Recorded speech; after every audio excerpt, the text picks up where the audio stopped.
Buenas tardes, chicos. ¿Me escuchan?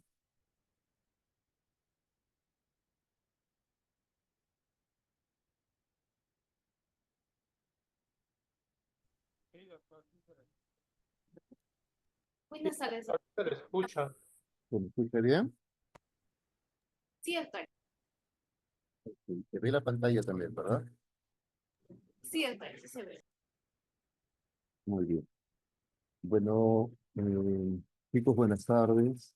Eh, Primero me presento, soy el doctor Johnny Martínez, de la CR Valiati, ¿no? Clínico tras más o menos 30 años ya, en el Hospital de Valiati, hace algunos años que acompañó los cursos de clínica obstetricia de la Universidad Ricardo Palma, ¿no? Así que es un gusto estar acá con ustedes hoy en la tarde para poder conversar un poco acerca de fisiología fetal.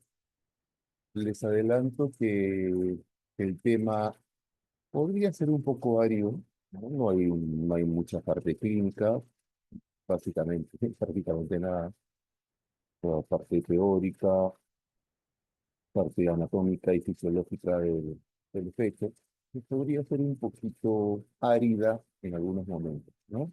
Trataremos de que no sea así o que sea lo menos árido posible, pero sí en algunas partes, sobre todo en algunas partes de la presentación, voy a necesitar que presten mucha atención para que se pueda entender algunas cosas. De repente, explicándolas cara a cara directamente, podrían ser muy fáciles de explicar, pero que a veces al hacerlas por este medio, deja de ser tan fácil y conlleva alguna dificultad, ¿no?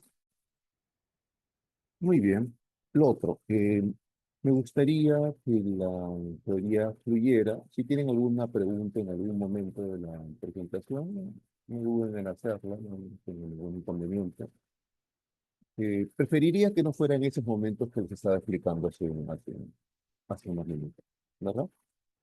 Pero en líneas generales, en el momento que ustedes consideren necesario, pueden hacer preguntas y consideren.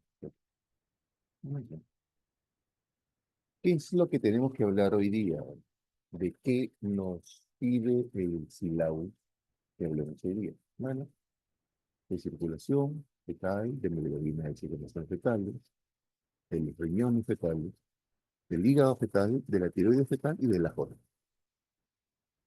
Todo esto vamos a mencionarlo. Olvídense de los iconos que salen al costado porque no han salido en la presentación, a veces no tiene que ver nada con el tema que va a tratar, ¿no? Y el hígado sale riñón. El tema es que estos son los puntos que debemos tocar el día de hoy. Vamos a poner énfasis en lo que es más importante, que es la parte de circulación, hemoglobina y oxigenación, es decir, aparato circulatorio, aparato respiratorio y hemoglobina y circulación. Eso es básicamente lo que hago.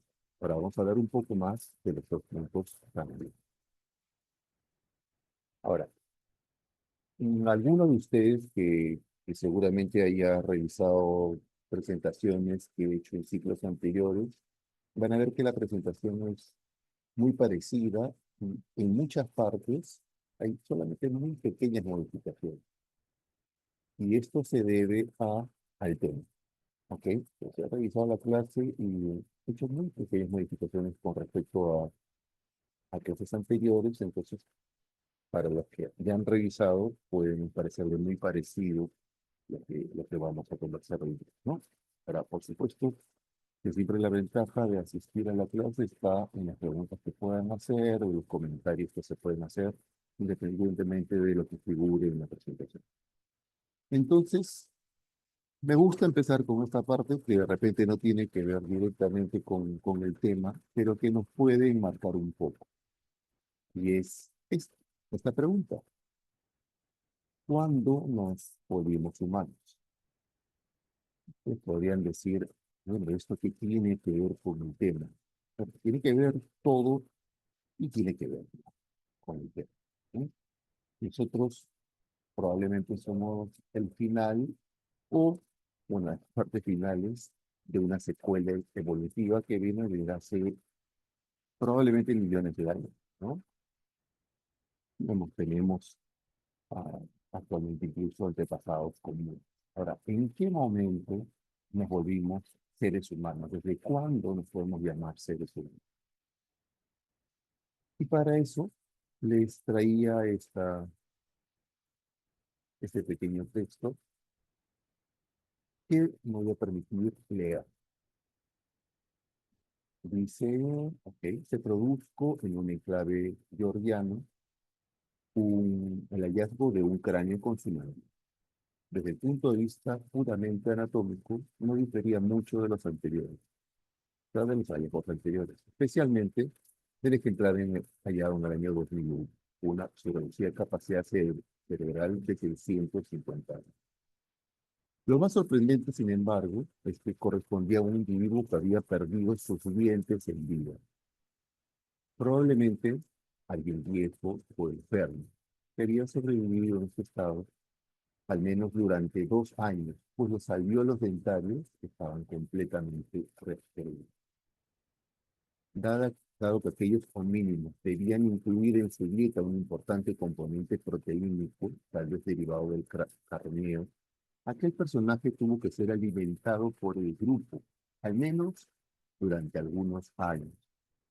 Un comportamiento similar había sido detectado en Neandertales, pero no en homínidos, cuyos cerebros escasamente superaban los 600 gramos. Se trata de la primera prueba de conducta solidaria en los cerebros del hombre.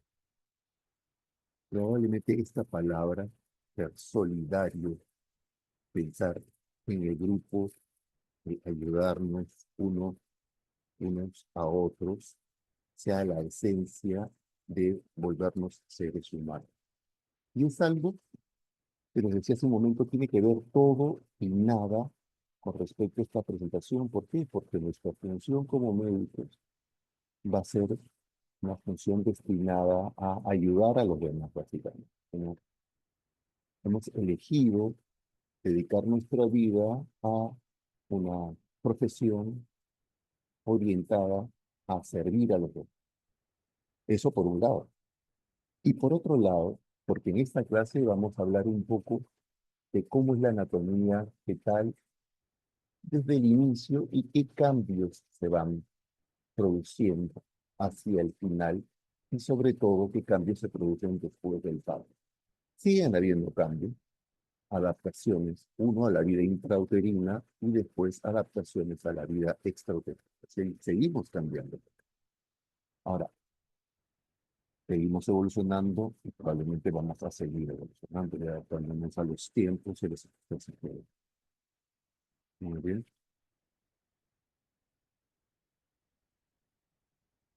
Entonces, acá les traigo un dibujo de un feto, ¿no? De la cavidad amniótica dentro del útero y de un ser humano adulto. Y la pregunta en el contexto de que estábamos hablando antes es, bueno, esto o este feto es igual que este ser humano adulto. Por supuesto, genéticamente, cromosométricamente, por la genética, etcétera, somos exactamente. Ahora, anatómicamente somos exactamente iguales, como vamos a ver, no. Porque el feto tiene unas adaptaciones que lo ayudan a sobrevivir durante la vida intrauterina. Modificaciones o adaptaciones que van cambiando o que cambian o bruscamente y progresivamente después del nacer. Eso lo vamos a ver posteriormente. ¿Y cuál es la característica principal de esta adaptación a la vida intrauterina que tiene el feto? Bueno, el feto depende de la placenta. La placenta tiene funciones respiratorias, nutricionales y excretorias. Sin la placenta, el feto no puede vivir, porque respira, entre comillas, se nutre y excreta sus residuos a través de la placenta. ¿Okay?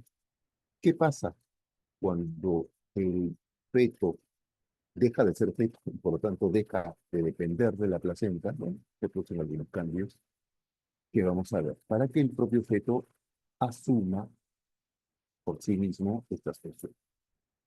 Eso es parte importante de esta presentación. Lo mismo que decíamos, el recién nacido debe ser capaz de suplir las funciones que la placenta realizaba durante la vida uterina. ¿Cómo? Lo vamos a ver dentro de un par. Y antes de entrar a estos cambios de adaptación a la vida intrauterina, vamos a repasar cómo son estos mecanismos o cuáles son estas adaptaciones anatómicas y fisiológicas que tiene el feto dentro de la vida intrauterina. Y vamos a empezar por la circulación fetal. Antes de empezar con, con las adaptaciones intrauterinas del feto, vamos a recordar rápidamente cómo es la circulación del adulto o del ser humano una vez que ha nacido.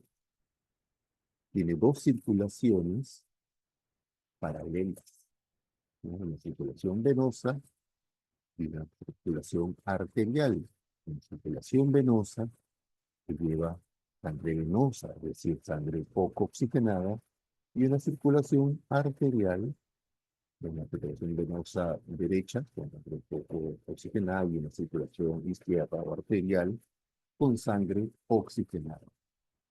Se mezclan estas dos circulaciones tienen interacción no directamente, solamente a través de los capilares. ¿Ok? Solamente a nivel capilar hay una interacción entre la circulación derecha e izquierda, es decir, entre la sangre arteriosa oxigenada y la sangre no oxigenada. Esto es lo que pasa con una persona después del nacimiento. Es lo mismo esto a lo que pasa en el feto. No. El feto tiene otras características diferentes. Primero, la circulación fetal se pasa en circuitos paralelos, como lo que hemos visto, pero con comunicaciones centrales. Es decir, si hay comunicación entre la circulación venosa y la circulación arterial. ¿Por medio de qué estructuras? Bueno, ya las vamos a ver, pero vamos a adelantar el foramen oval y el conducto arterial. Esto vamos a definir qué es cada una de estas estructuras. Segunda característica, cada ventrículo tiene un gasto cardíaco diferente, siendo mayor el gasto del ventrículo derecho. ¿Ok? Un poco más que el ventrículo. Tercera característica, la sangre oxigenada y con nutrientes es conducida de la placenta, donde hemos dicho que se oxigena, de hecho que se carga de nutrientes, al feto a través de la pared abdominal por medio de la vena umbilical. Y los shunts o cortocircuitos caracterizan a la circulación fetal conduciendo sangre oxigenada a la circulación arterial, particularmente al cerebro. ¿Okay? Entonces, estas son las características de la circulación fetal que la diferencian de la circulación de la, o del ser humano después de nacer. Hemos mencionado unas estructuras que son estas. El ductus venoso es un shunt que permite el paso de sangre bien oxigenada desde la vena umbilical a la vena cava inferior. Se llama ductus venoso porque une dos venas, la vena umbilical y la vena cava inferior. Y de ahí va la circulación coronaria y cerebral a través de un paso preferencial por el foramen oval. Esto solamente, tomen esta lámina solamente como referencia. Vamos a revisar varias veces sobre este tema con temas para que se entiendan. ¿Ok? La segunda estructura es el foramen oval, que es una comunicación entre ambas aurículas que permite el paso de sangre oxigenada a la circulación sistémica del feto. Y la tercera es el ductus arterioso, que se llama arterioso porque es un vaso que comunica dos arterias, la arteria aorta con la arteria pulmonar. Entonces, a diferencia de la circulación después del nacimiento, estas estructuras sí son cortocircuitos entre la circulación venosa y la arteria. Bien, vamos a verlo en algunos esquemas. Bueno, antes vamos a acordarnos algo que es muy presente, que es el corte transversal del cordón umbilical, un esquema y una muestra de patología, donde se muestra la estructura del cordón umbilical, y lo traigo a colación o para recordar que el cordón umbilical tiene dos arterias y una vena. ¿Ok? Esto es muy importante. Las dos arterias del cordón umbilical, a diferencia de otras arterias del cuerpo humano, llevan sangre venosa, sangre poco oxigenada. Y la vena umbilical lleva sangre oxigenada. ¿Ok? Entonces no se olviden. Este es un esquema de lo que estamos hablando y va a servir para graficar lo que hemos estado conversando acerca de la estructura de la placenta, representada en este lado izquierdo del dibujo, y la circulación fetal, representada en el lado derecho del dibujo. Esta estructura es el cordón umbilical, está la vena umbilical en rojo y las dos arterias umbilicales en gris. ¿Okay? Esto es la placenta. ¿Cuáles son las estructuras que hemos mencionado? Hemos mencionado el ducto venoso, que es esa estructura que une la vena umbilical con la vena cava inferior. Hemos mencionado el foramen oval, que es una estructura que une la aurícula derecha con la aurícula izquierda. Y hemos mencionado el ducto arterioso, que une el callado de la arteria pulmonar con el callado de la arteria aorta. ¿Okay? Entonces, ¿cómo se produce la circulación, la oxigenación de la sangre y la circulación fetal? Y acá quiero que me sigan con detenimiento para que se entienda bien. La sangre no se oxigena en los pulmones fetales, están colapsados, no son funcionantes desde el punto de vista ventilatorio durante la vida intrauterina. Pues la sangre se oxigena a nivel placentario. La sangre oxigenada va por la vena umbilical, roja, a través del ducto venoso, llega a la vena cava inferior. La vena cava inferior está portando la sangre poco oxigenada que viene de la parte inferior del feto, como es importante. Entonces, esta sangre oxigenada que viene de la placenta a través de la vena umbilical se junta con esta sangre poco oxigenada que viene de la parte inferior del cuerpo. Y viene acá representado en lila una sangre, digamos, mixta, más oxigenada que la sangre venosa, pero un poco menos oxigenada que la sangre arterial. Esta sangre oxigenada, vamos a llamarle, va a ser distribuida a los órganos más sensibles y principales. ¿Cuáles son estos? El corazón, el cerebro y parte también a los riñones. Parte llega la sangre por medio de la aurícula, de la vena cava inferior hacia la aurícula derecha. Una parte pasa por el ductus, por el foramen oval, perdón, hacia la aurícula izquierda, la aurícula izquierda al ventrículo izquierdo y del ventrículo izquierdo sale a través de la aorta para eh, irrigar principalmente el cerebro, ¿no?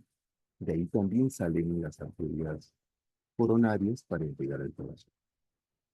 Ahora, hay una circunstancia adicional o varias circunstancias adicionales. Una, que sale la sangre a través del ventrículo izquierdo, pero una parte de ella va a pasar por diferencia de presiones a través del ductus arterioso a la arteria pulmonar. Una parte de la sangre oxigenada va a pasar a la arteria. La otra característica es que al estar colapsados los pulmones, esto implica una mayor resistencia al flujo eh, venoso y por lo tanto eh, una resistencia aumentada al paso de la sangre, lo cual también favorece la circulación, que se priorice la circulación hacia los órganos que nos mencionan, ¿no? El cerebro, el corazón y el pulmón. Entonces, para eso sirve el 8. ¿Ok? Uno, es para llevar la vena acá, para la sangre oxigenada de la vena umbilical a la vena cava inferior. Dos, para darle prioridad a esta sangre oxigenada para que llegue los órganos más importantes, permitiendo su paso hacia la vena, a través del foramen oval, hacia el ventrículo izquierdo y de ahí al ventrículo, a la aurícula izquierda y al ventrículo izquierdo, y después favoreciendo también el paso a través del ductus arterial. ¿Ok? Todo esto favorecido por el aumento de la resistencia que está incrementada en los pulmones por el colapso pulmonar. Entonces, estas son las características de la circulación fetal, que no las tiene, ¿no? Ya vamos a ver qué pasa con estas estructuras una vez que se produce el nacimiento.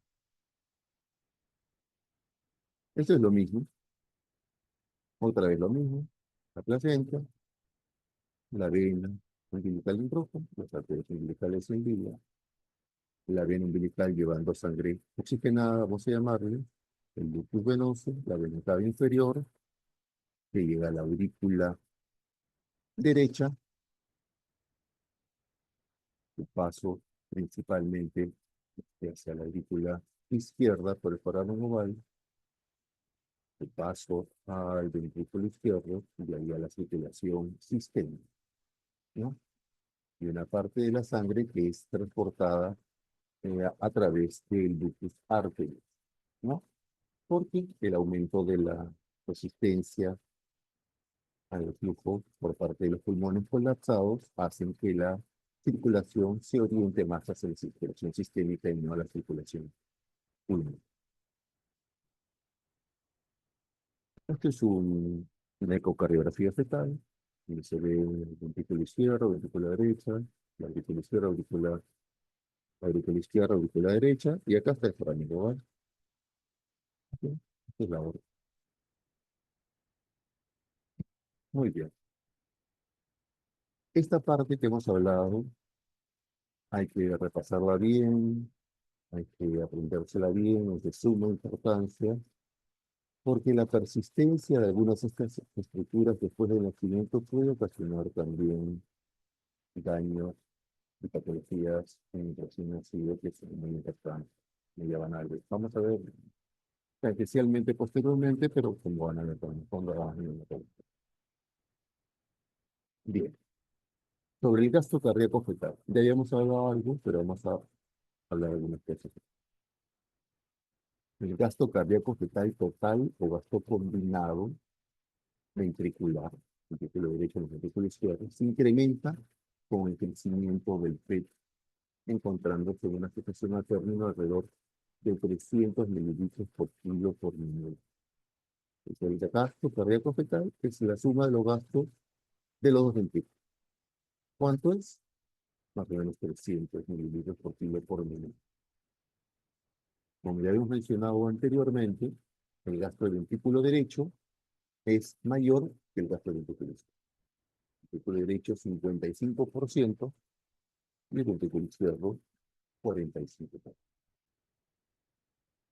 A los 2 meses del nacimiento, este gasto cardíaco va a disminuir 150 mililitros por kilo y en los adultos es aproximadamente la cuarta parte, ¿no? 75 mililitros por kilo.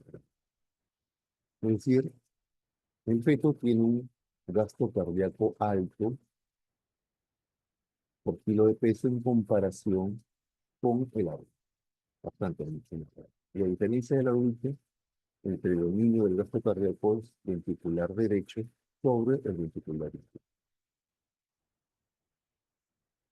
¿Qué pasa con la circulación fetal? También hemos mencionado algo, pero vamos a ordenarlo un poco. La circulación pulmonar fetal tiene una alta resistencia y por lo tanto poco flujo vascular. Esto es consecuencia de la hipoxia crónica relativa por la baja tensión de oxígeno que ingresa. ¿Cuánto es esta tensión de oxígeno? Aproximadamente 18 milímetros de mercurio. Hay una vasoconstricción mayor e incremento de la musculatura lisa de la capa media de los capilares arteriales pulmonares durante la vida intrauterina. Conforme como la edad gestacional se va incrementando o progresa, esta resistencia vascular va a disminuir y por lo tanto se va incrementando el flujo sanguíneo. No de manera grande, pero se va incrementando. La alta resistencia vascular hace que la sangre pase a través del conducto arterioso de la arteria pulmonar hacia la arteria aorta, como ya habíamos mencionado, ¿no? Muy bien. Eso por la parte circulatoria, básicamente. Ahora, hemos dicho que estas adaptaciones intrauterinas se dan para favorecer básicamente la circulación y la oxigenación de los órganos, vamos a llamarles nobles, entre comillas, ¿sí? Cerebro y corazón, básicamente. Pero también es cierto que en la vida intrauterina el feto vive bajo un estado de una hipoxia relativa. Entonces, aparte de estas adaptaciones anatómicas, hay hay otro tipo de adaptaciones también que tienen que ver con la hemoglobina eh, y con la morfología o las características del glóbulo rojo fetal y su capacidad de portar y soltar o de captar y soltar el oxígeno. De eso vamos a hablar. Pero hay algunas consideraciones previas que tenemos que tener. La hematopoiesis se realiza en primer lugar en el saco vitelino, luego en el hígado y posteriormente en la médula ósea. Todos sabemos. Los primeros glóbulos rojos son nucleados. Posteriormente se presentan glóbulos rojos anucleados, las cuales progresivamente van incrementando su porcentaje. La sangre fetal tiene una hemoglobina mayor que la del niño o un bebé. Y también una hemoglobina diferente. El porcentaje de reticulocitos presenta una disminución progresiva por nivel de 5% en el feto materno. Es decir, en fetos más prematuros, el porcentaje de formas jóvenes es mayor que en el feto materno. ¿No? Va disminuyendo producción. Estos son frotis de sangre fetal.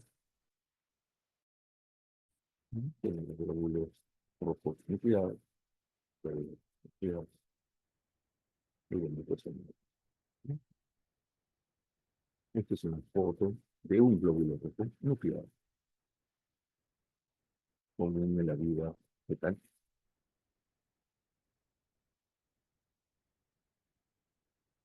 También les dije que la hemoglobina no era igual. La función de la hemoglobina es combinarse con el oxígeno, como ya sabemos, de los tejidos de la placenta, y distribuirlo por los tejidos fetales. Esto se evidencia al revisar la curva de disociación del oxígeno. Vamos a revisar, esto es muy importante. La curva de disociación del oxígeno en los glóbulos rojos fetales se encuentra a la izquierda de la que se presenta en los glóbulos rojos del adulto. ¿Qué significa esto? Significa que la hemoglobina fetal retiene más el oxígeno.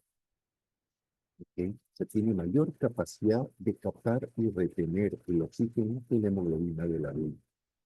¿Cómo lo vamos a evidenciar? Con la curva de disociación del oxígeno que vamos a revisar acá.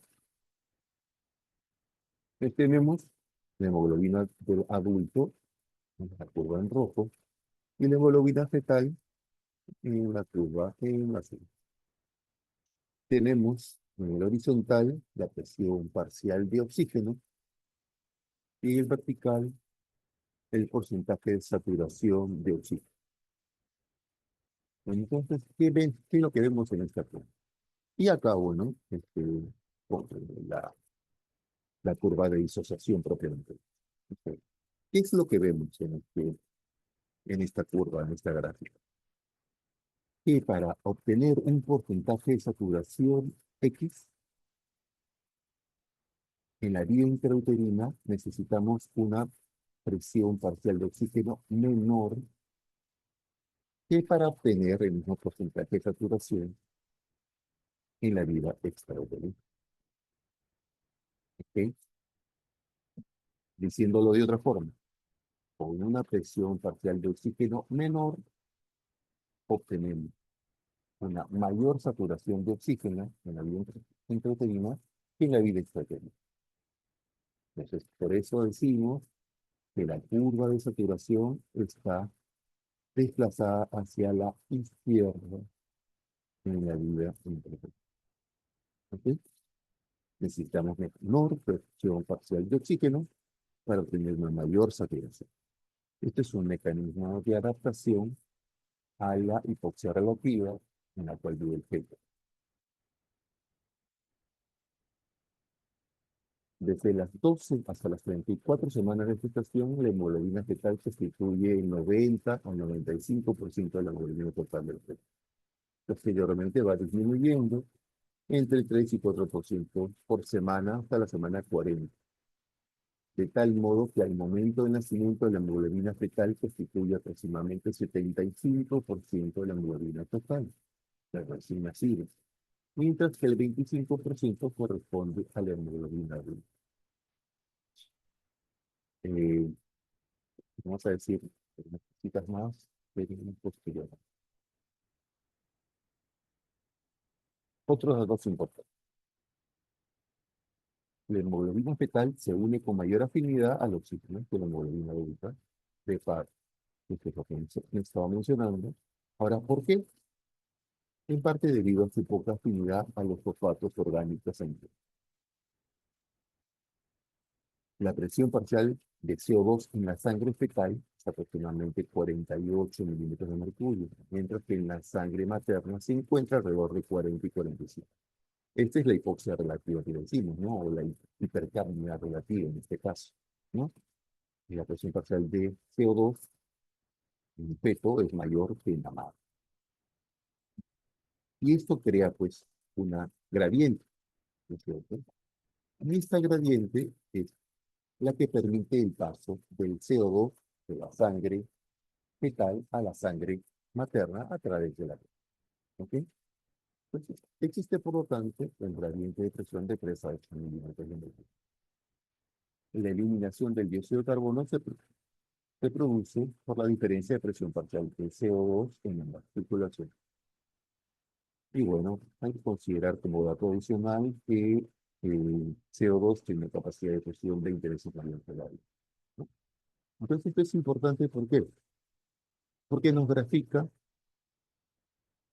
desde otro punto de vista, desde el punto de vista del CO2, dentro de la vía uterina, el feto tiene niveles más altos de CO2 que la madre, y esta gradiente entre los dos hace que difunda el CO2 de la circulación fetal a la circulación materna y bueno, se elimina a través de la. Muy bien.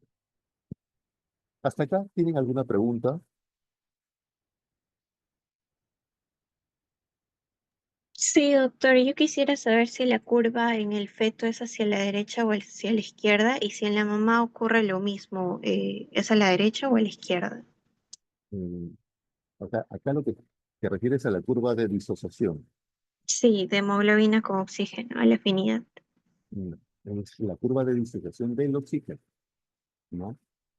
En relación a la hemoglobina materna y la hemoglobina fetal. Eso es una comparación entre las dos. Entonces, lo que no deben olvidar nunca es que la afinidad del oxígeno, en la afinidad que tiene la hemoglobina fetal por el oxígeno es mayor que la que tiene la hemoglobina materna. Entonces, ¿eso qué significa? Que en el gráfico, la hemoglobina fetal es la que está en azul, ¿no? Necesita una menor presión parcial de oxígeno para obtener un determinado porcentaje de saturación de, del oxígeno. Necesita menos presión parcial para obtener mismo nivel de saturación que la hemoglobina de la orina. Es un mecanismo de adaptación para la hipoxia relativa entre la orina y la orina. Esa era la pregunta. Sí, entonces, ¿hacia dónde se dirigiría la curva en el feto? ¿Hacia la derecha o hacia la izquierda? El feto en este gráfico está a la izquierda de la curva de la U. Ya, ya, doctor, gracias. ¿Alguna otra pregunta, chicos? Muy bien. Bueno, esta parte que hemos revisado es muy importante. Ahora, ¿qué pasa al momento del nacimiento? Por eso los mecanismos de adaptación de estas estructuras y de estos mecanismos que hemos conversado anteriormente. Entonces, ¿qué pasa al momento del nacimiento? ¿Sí? Se produce el parto,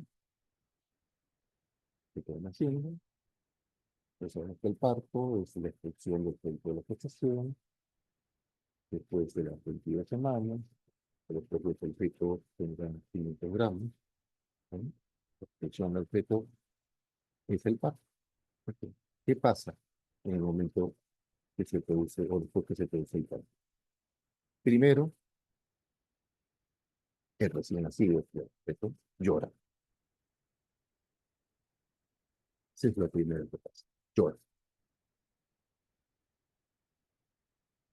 Y segundo, se corta la circulación hacia la placenta.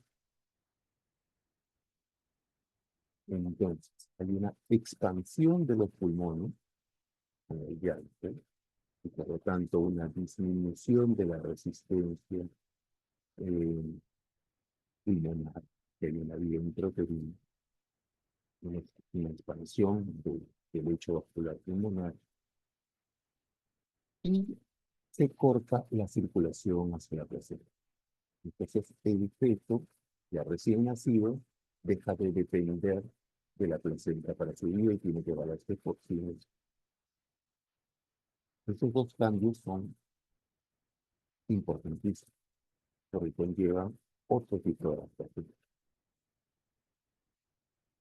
Entonces, al momento del nacimiento se producen dos cambios muy importantes. Fin de la circulación umbilico-placentaria, inicio de una adecuada circulación pulmonar, porque al momento del llanto se expande el lecho, los pulmones y por lo tanto disminuye la resistencia a la circulación, en la circulación pulmonar.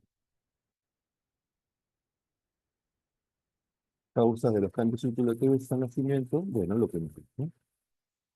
Dependiente de la separación de la placenta, tenemos estos cambios. Incremento de la resistencia vascular periférica, reversión del flujo del conducto arterioso. Habíamos dicho que el flujo arterioso iba de la arteria pulmonar a la arteria aorta por un gradiente de presión debido al aumento de la presión que ponía al flujo de los pulmones colapsados. Una vez que se han expandido los pulmones, nuestra resistencia disminuye y por lo tanto el flujo revierte. Es mayor en la circulación sistémica que en la circulación pulmonar y por lo tanto el flujo va a cambiar de dirección. Esto es progresivo. La primera hora es bidireccional, de 1 a 12 horas el flujo es de izquierda a derecha, porque la presión izquierda es mayor que la derecha, y en más de 12 horas hay un cierre pulsional, que se convierte en un cierre permanente o debería convertirse en un cierre permanente a las 3 y 4 semanas.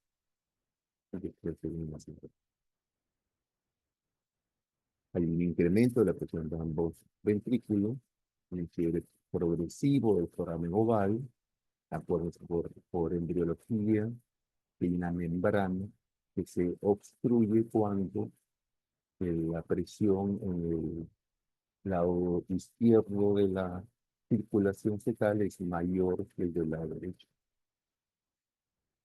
Y hay una obturación gradual del conducto arterioso por el incremento de la presión parcial de cero.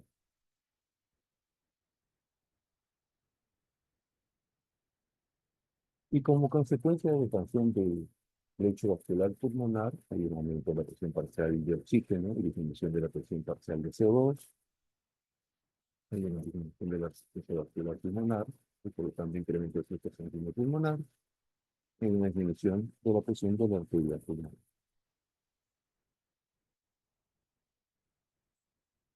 Muy bien, bueno, pues lo mismo, ¿no? Después, la circulación fetal, que está hablado cuando depende de la circulación de la placenta, ¿no? Pues, si ya lo mencionaba, y acá a la derecha ya se cortó la circulación placentaria y por lo tanto se van a producir esos cambios en la circulación fetal, ¿no? Básicamente, los cierres de los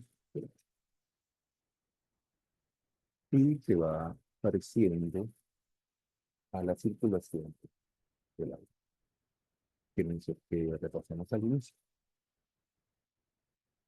No que lo mismo, no vamos a entrar en detalle de esto, pero básicamente lo mismo, haciendo énfasis a las presentaciones de sitio. Muy bien. Les había mencionado que, bueno, estas estructuras después del nacimiento sufrían algunos cambios. Pues, este cuadrito hay que aprenderlo también y nos va a hablar un poquito acerca de eso.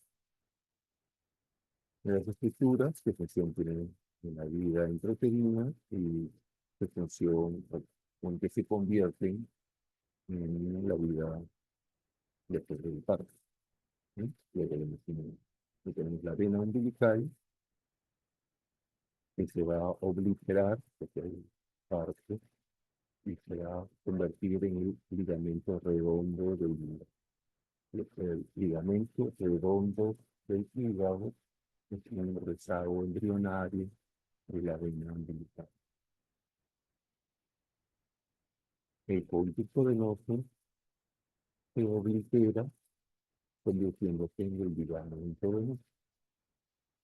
El ligamento venoso es un rezago embrionario del conducto venoso. La vena cava inferior, que estaba llevando sangre oxigenada proveniente de la arteria umbilical, de la vena umbilical, perdón, que estoy mencionado, en la vida del nacimiento solamente va a transportar sangre desoxigenada procedente de la parte inferior del cuerpo. El agujero oval va a tener fisión retencional, algunos meses después del nacimiento. Las arterias pulmonares que durante el viento uterino llevaban sangre mixta hacia los pulmones, ahora solamente lleva sangre desoxigenada hacia los pulmones, donde se va a producir la oxigenación en reemplazo de la placenta, que cumple esta función en la vía interna. El conducto arterioso actualmente se ocurre los 4 meses convirtiéndose en el ligamento arterioso. La aorta solamente va a transportar sangre oxigenada, que sale del ventículo izquierdo, y las arterias umbilicales se obliteran convirtiéndose en los ligamentos vesicales de la pared abdominal anterior. Entonces, el rezago embrionario de la vena umbilical es el ligamento redondo libre. El conducto venoso se oblitera en dirección al ligamento redondo. Las arterias umbilicales se obliteran en dirección a los ligamentos vesicales de la pared del abdomen. Y el conducto arterioso se convierte en el ligamento arterioso. ¿Sí?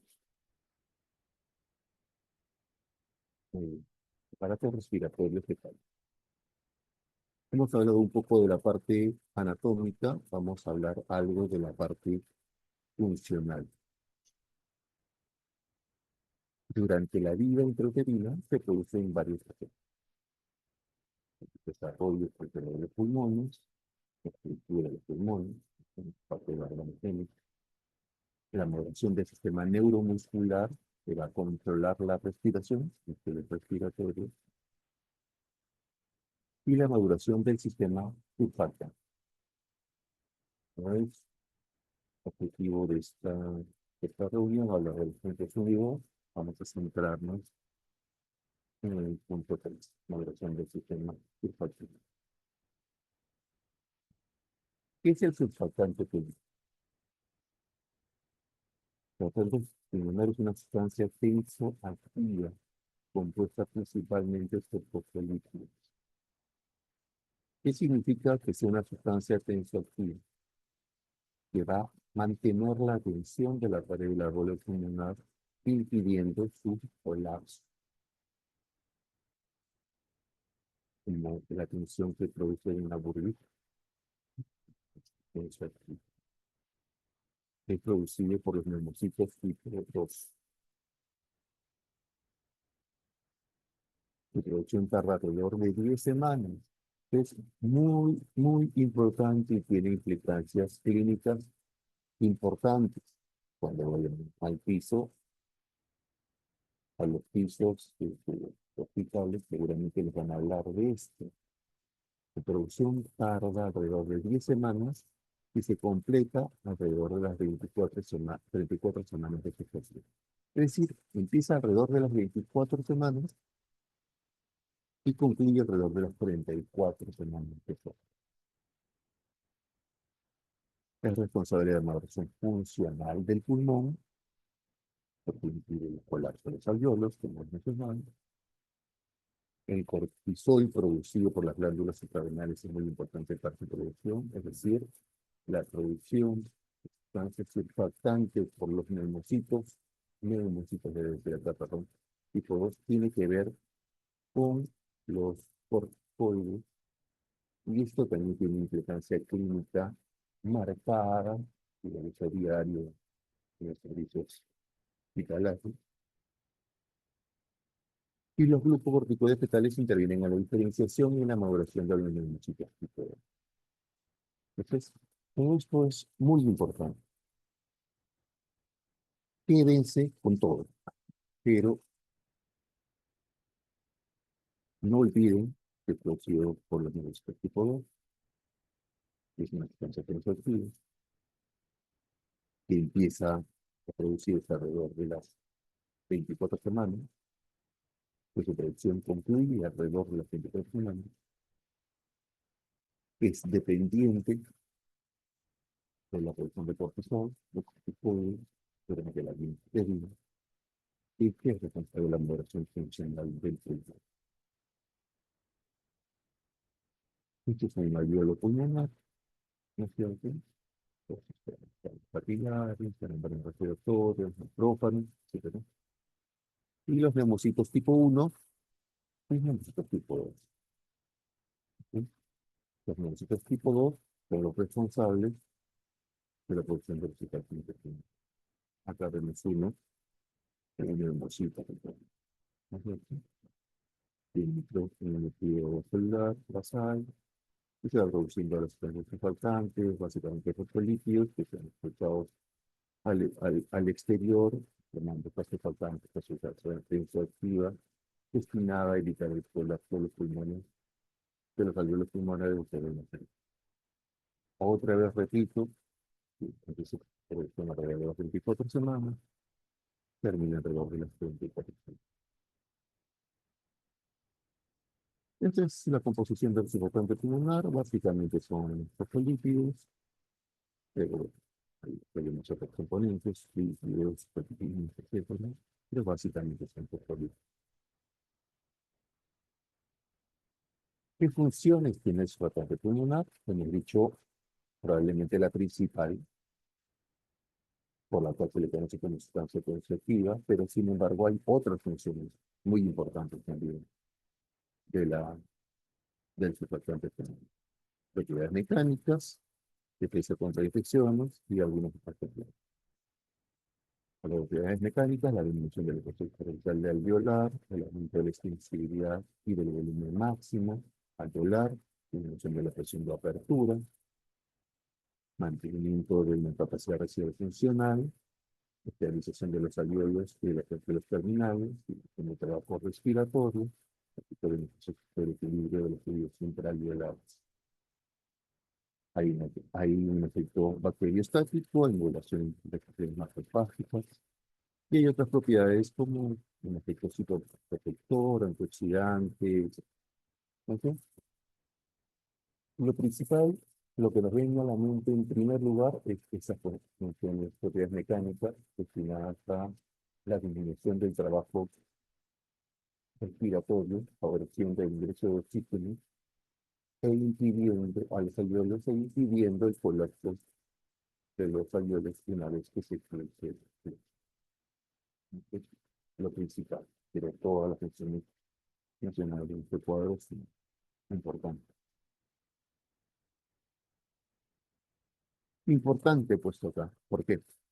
Porque el feto realiza movimientos respiratorios intrauterinos. Cuando hacemos ecografías, cuando se hacen ecografías,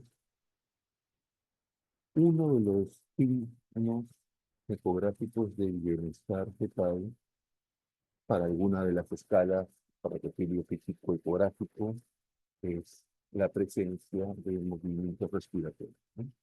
Pues se ve que el tórax se expande y se contrae durante la vida intrauterina. Estos movimientos respiratorios, entre comillas, se inician desde la semana 11 y sirven para ejercitar la musculatura respiratoria, la que facilita la movilización del líquido pulmonar producido por el epitelio bronquial. Hay líquido dentro de los pulmones y los alveolos pulmonares durante la vida intrauterina y estos movimientos permiten la movilización del pulmón, que además se ejercitan al sistema vascular. ¿A qué he puesto? Notas. Líquido amniótico, cardiograma, hiperplasia pulmonar y el etc. ¿Por qué he puesto esta nota? Porque esto, este, esto que hemos mencionado acá tiene implicancias clínicas que pueden ser importantes.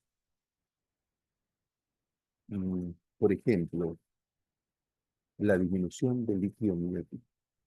Disminución del líquido amniótico producida por una rotura prematura de membranas o por una simple insuficiencia uteroplacentaria que impide la función adecuada del líquido amniótico, que hace que el feto viva en un ambiente de lo que llamamos polihidramia, de disminución del líquido amniótico, o anhidramia, ausencia de líquido amniótico, puede perjudicar el desarrollo adecuado de los pulmones del aparato bronquiopulmonar fetal.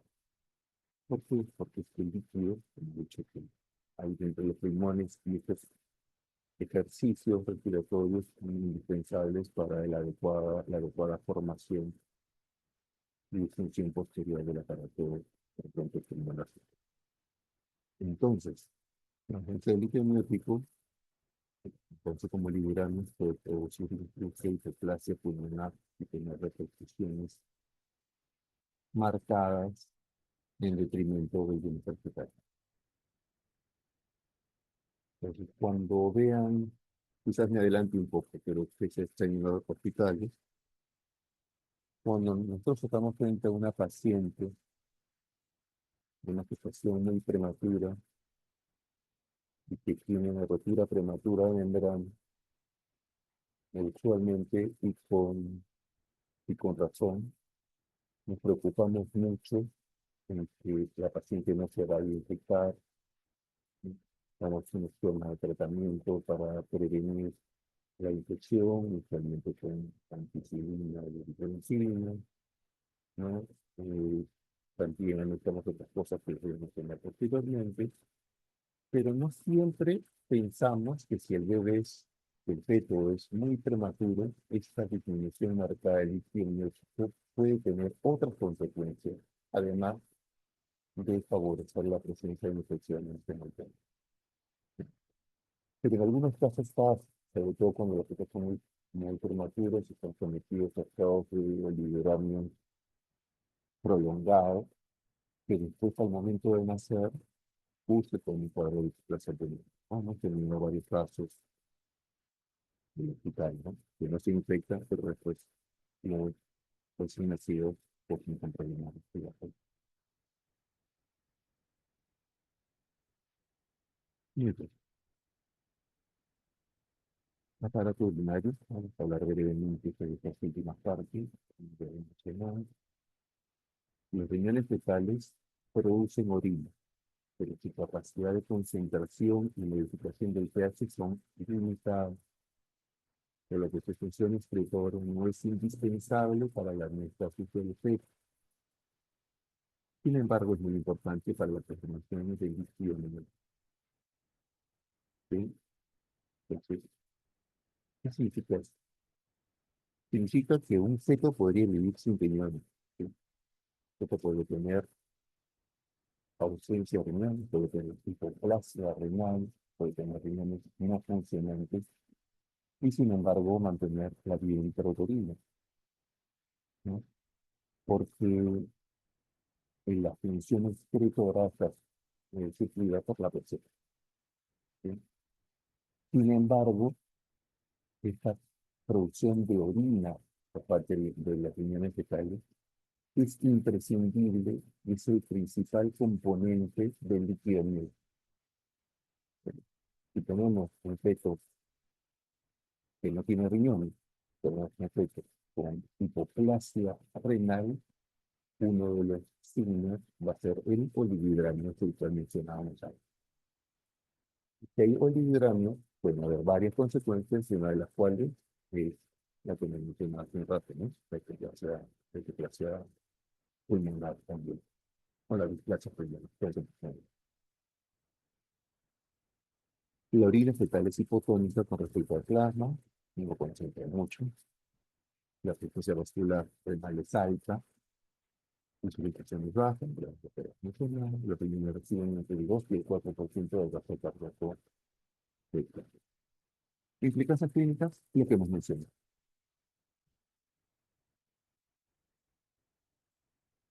La producción de orina se inicia después de la semana 11, en la semana 14 la sala de género es funcional y se inicia la respuesta regular. La situación glomerular se inicia en la semana número 12, incrementa progresivamente la infección. Hay una alteración pulmonar que lleva a un flujo vascular renal disminuido que lleva a una baja tasa de filtración renal.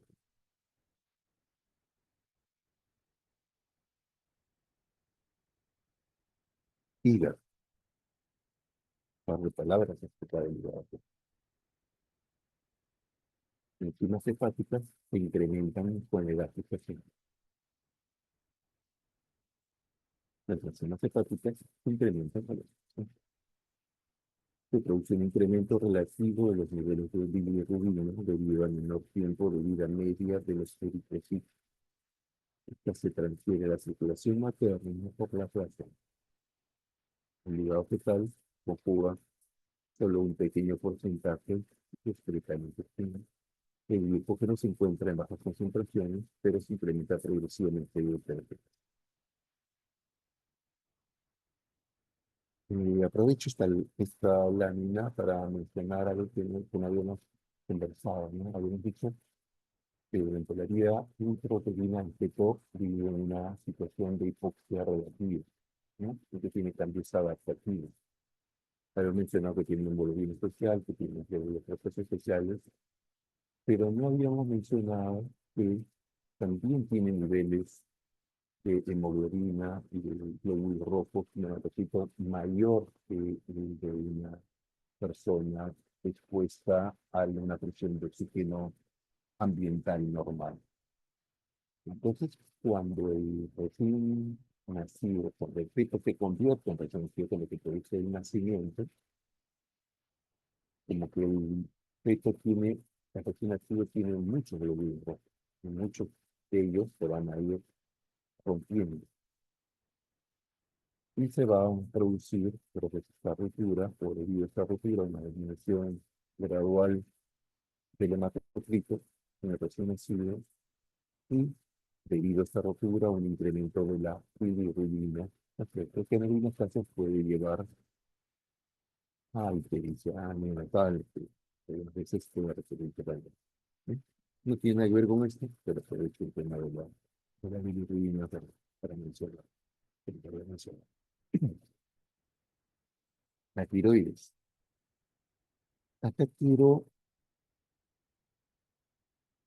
que se acuerden básicamente de una lámina para que vean la importancia que puede tener, que de hecho tiene nuestro actuar, el actual de los servicios de salud, el actuar de los pediatras odontólogos, en la atención y en el diagnóstico oportuno de precoz y algunas patologías, ¿sí? Y vamos a poner como ejemplo el tema de la tiroides. Inicia la producción de hormonas tiroideas a partir del primer trimestre. Las hormonas tiroideas fetales participan en el desarrollo de los tejidos fetales, especialmente el cerebro. Voy a repetir. Las hormonas tiroideas fetales participan en el desarrollo de los tejidos fetales, especialmente el cerebro. Las hormonas tiroideas maternas atraviesan la placenta en grado limitado, pero las atraviesan. ¿Ok? Es decir, una paciente que tiene hipotiroidismo diagnosticado debe recibir hormona tiroidea. Debe recibir hormona tiroidea. Debe ser evaluada de preferencia por el endocrinólogo y recibir hormona tiroidea durante toda la gestación. El hipotiroidismo congénito, se diagnostica con el tamizaje neonatal de TSH.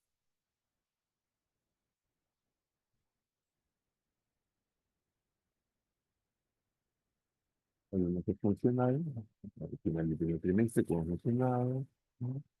De este funcional eh, depende la producción de T3 y T4, ¿no? De T3 y de acción, ¿no? Y tiene que ver nuevamente acá con crecimiento y desarrollo del sistema nervioso central, cardiovascular, el metabolismo y otros, pero con ninguna énfasis al sistema que se desarrollo del sistema nervioso central. ¿Y por qué esto es tan importante? ¿Y por qué le pongo tanto énfasis?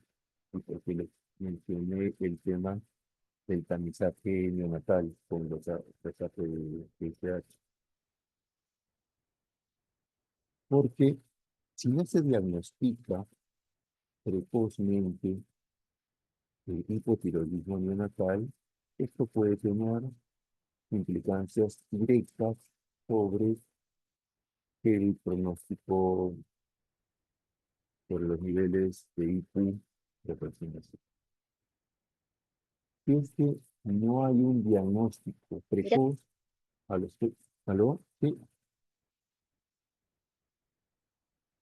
si no hay un diagnóstico dentro de los 2 primeros meses, si se diagnostica a los 3 meses, podría estimarse que el coeficiente intelectual no va a sobrepasar 89.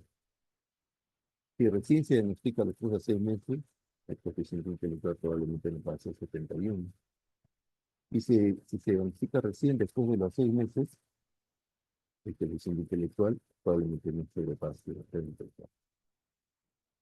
Entonces es muy importante durante la vida intrauterina, que la madre tome su tiroxina y apenas se produce el nacimiento, hacer un tamizaje neonatal que se hace de varias cosas, entre ellas un tamizaje neonatal temprano para descarte del hipotiroidismo congénito. Lo principal es el déficit cognitivo, con con gente, pero sin embargo también puede haber alteración del crecimiento óseo, alteración del desarrollo sexual, trastornos psiquiátricos, intelectual obviamente, espasticidad, trastornos de marcha y coordinación, básicamente de la espasticidad. ¿Sí? Con respecto a las gónadas, solamente un par de palabras, dos temas, algunos temas muy puntuales.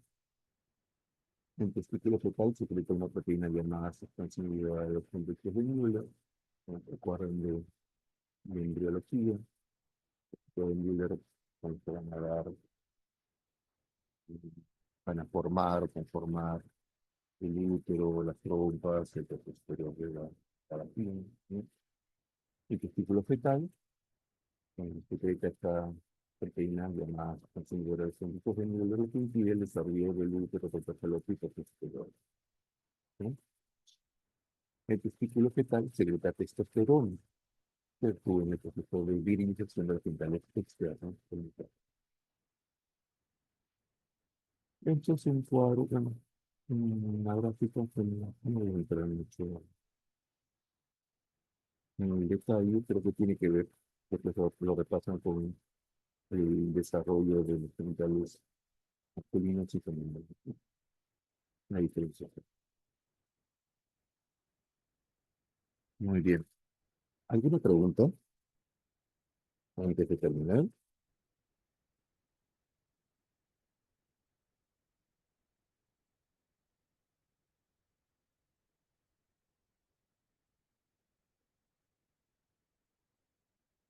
¿Me escucha, chicos? Sí, Sí, doctor, sí, doctor, se sí. le escucha. Ok. Ok. Bueno, antes de terminar. Antes de terminar, les voy a hablar algo, que siempre lo menciono. Este, bueno, ustedes como médicos, claro, están totalmente en formación, en cierta forma todos estamos en formación, pero la medicina va más allá de estudiar medicina, ¿no? Hay que hacer varias cosas más, hay que ver el mundo en su totalidad, hay que entender parte de qué somos y para qué estamos acá. Y en ese sentido, para cuando tengan tiempo, les recomiendo un libro que se llama Los Cuatro Acuerdos de Dr. Miguel Ruiz, mexicano, de la cultura tolteca, de las tradiciones toltecas. Y les voy a leer una parte textual, que es una parte inicial del libro.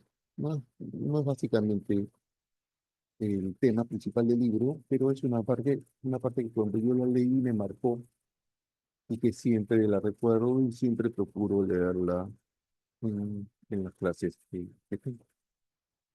Y dice así: hace 3000 años había un ser humano, como tú y como yo, que vivía cerca de una ciudad rodeada de montañas. Este ser humano estudiaba para convertirse en un chamán, probablemente como nosotros, para aprender el conocimiento de sus ancestros, pero no estaba totalmente de acuerdo con todo lo que aprendía. En su corazón sentía que debía de haber algo más. Un día, mientras dormía en una cueva, soñó que veía su propio cuerpo durmiendo. Salió de la cueva a una noche de luna llena. El cielo estaba despejado y vio una infinidad de estrellas. Entonces algo sucedió en su interior, que transformó su vida para siempre. Se miró las manos, sintió su cuerpo y oyó su propia voz que decía: estoy hecho de luz, estoy hecho de estrella. Miró el cielo de nuevo y se dio cuenta de que no son las estrellas las que crean la luz, sino que es la luz la que crea las estrellas. Todo está hecho de luz, dijo, y el espacio en el medio no está vacío. Y supo que todo lo que existe es un ser viviente y que la luz es la mensajera de la vida, porque está viva y contiene toda la información. En conclusión, pues todos somos uno, todos pertenecemos a algo mucho más grande, le podemos llamar universo, Dios, que sea. Todo lo que damos regresa, todo lo que proyectamos regresa, procuremos dar lo mejor de nosotros en todos los aspectos de nuestra vida, en nuestra labor como ahora como estudiantes, muy poco tiempo después como médicos o donde nos toque estar. Y nunca nos olvidemos que la nuestra es una carrera de periodismo que puede servir para desarrollar muchos aspectos, porque puesto que es el derecho y nuestra obligación hacer. Pero básicamente es una profesión de servicio y eso nos debe. Muy bien, chicos, eso es lo que les quería traer para el día, para la tarde de hoy. No sé si es que hay alguna pregunta.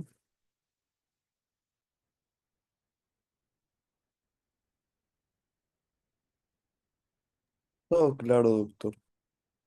Muy bien. Muy bien, chicos, si no hay ninguna pregunta, muchas gracias por su atención. Les pido disculpas por algunos pequeños, algún error o dificultad que haya podido haber. Y bueno, a los alumnos de Revalete los espero pronto y para pasar visita y hacer todo. De todos ustedes nos vemos siempre en el canal. Muchas gracias, cuídense. Nos vemos Muchas pronto. gracias, Hasta doctor. luego, doctor. Muchas gracias. Hasta luego. Hasta luego. Chao, chicos. Hasta luego. Chao, Hasta luego. chicos.